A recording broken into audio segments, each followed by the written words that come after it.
এই যে ঘাতক, এই ঘাতকদের চরিত্র স্পষ্ট হয়ে উঠবে। প্রিয় ভাই বোনেরা, সতর্ক থাকতে হবে, ষড়যন্ত্র কিন্তু এখনো থেমে নেই।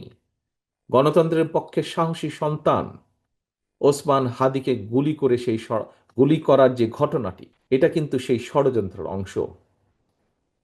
কি ছিল ওসমান হাদির অপরাধ?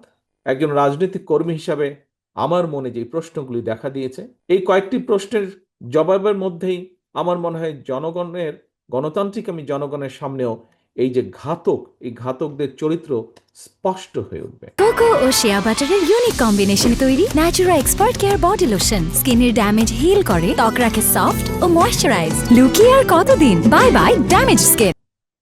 আমার মনে একজন রাজনৈতিক কর্মী হিসাবে যেই প্রশ্নগুলো দেখা দিয়েছে, এক, বর্তমান অন্তর্বর্তীকালীন সরকার বা সরকারকে যদি ব্যর্থ করা যায়, কারা তাহলে খুশি হবে? দুই, নির্বাচন ছাড়াই বর্তমান অন্তর্বর্তীকালীন সরকারকে বহাল রাখা গেলে কারা লাভবান হবে?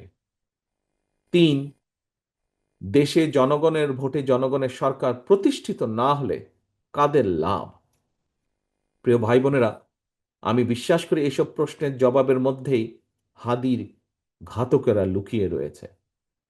স্বাধীনতা প্রিয় গণতান্ত্রিকামী জনগণের শত্রুরা ঘাপটি মেরে রয়েছে এইসব প্রশ্নের ভেতর। প্রিয় ভাই বোনেরা, সম্মানিত উপস্থিতিবৃন্দ, প্রিয় নেতৃবৃন্দ, আমি বিজয় দিবসের এই গৌরবজনক সময় দৃঢ়ভাবে বলতে চাই, যারা স্বাধীনতা প্রিয় গণতান্ত্রিকামী জনগণকে ভয় দেখাতে চায়, তার অবশ্যই ব্যর্থ হবে ইনশাল্লাহ। ভয়ের কোনো কারণ নেই।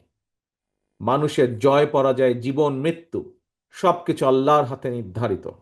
সুতরাং আল্লাহর উপরে ভরসা রেখে আমরা সকলে যদি ঐক্যবদ্ধভাবে জনগণের অধিকার প্রতিষ্ঠার মিছিল এগিয়ে নিয়ে যেতে থাকি, ইনশাল্লাহ ষড়যন্ত্রকারীরা অবশ্যই পিছু হটতে বাধ্য হবে।